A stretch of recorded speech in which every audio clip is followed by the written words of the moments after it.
your heart stops, or your blood clots, or cancer leaves its hiding spot and now you're caught completely by surprise. You can't believe it as you wipe your eyes and you realize that yesterday you were just fine. Because yesterday there was no sign of the cancer, there was no trace. But now it's your very existence that's beginning to erase as death discolors your face, bluish and cold. As he stares at you with his poker face and he pulls out an ace from under his sleeve. It's an uncommon case of the flu and you sneeze as your body tries desperately to fight the disease. See, cause there's 24 hours in a day, but 1,000 ways to die. And every single one of us is forced to say goodbye. You couldn't stop it if you tried. Your loved ones may cry, but nothing they could do could ever bring back time. Nothing could ever bring you back to life if tomorrow your lungs collapse. And you suddenly have trouble trying to breathe and you struggle, gasping for air as your life is being squeezed from head to toe. What will you do, bro?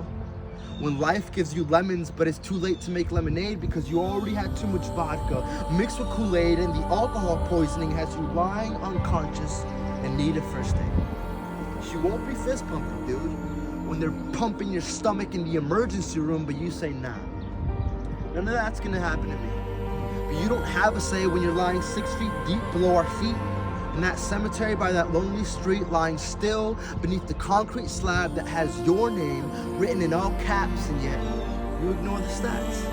You come up with a whole list of reasons why tomorrow you won't collapse, why tomorrow all those cigarettes won't send you into cardiac arrest, and why tomorrow all your doctor's predictions won't actually pass the test, even though tomorrow you might realize the doctor you're not seeing should have been called back years ago when he warned you of that heart attack.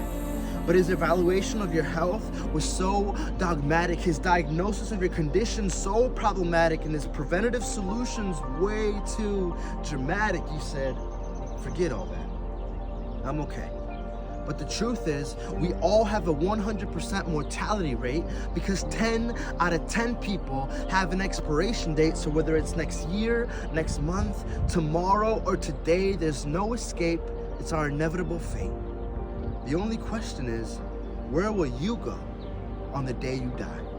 Because we're all going somewhere when we leave this life. You might say you only live once, but there's a life after this one, so you actually live twice. But you so desperately want to believe the lies that what you scream in this life won't echo in the next. So you continue to text while you drive, not seeing the drunk driver in the truck that will flip your car on its side and leave you paralyzed until the ambulance arrives, giving you only moments to theorize where you'd end up if you happened to die.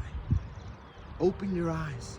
Your sin has consequences, and so does mine, and deep inside you already know that. And you're terrified, but you suppress the fears that flood your mind, and you say to yourself, I'll be just fine. I'll just wait and see. After all, it's not up to me. At least I tried. But you can't earn your way into heaven, no matter how hard you try. And we were tried by a just judge who found us guilty of all our crimes. But the good news is that God sent his son to die for sinners like you and I. See, because everyone in heaven is a sinner, saved by grace, who's had their sins forgiven because Jesus took their place, and he can take yours. Because it doesn't matter if growing up you misbehaved, or if all your life the law you disobeyed, or if on that one night you got carried away, or if you did it so much that now you have AIDS, you can still be forgiven. Even if you brought a man to his grave, if you got so angry you murdered him in your rage, or if you spent all your life trying to earn your way, trying to convince God and everyone else that you're a saint. These sins are all the same, and yes, they deserve punishment, but that's why Jesus came. He died on the cross to take your place, and then he was raised, and he's alive right now, and he loves you anyways.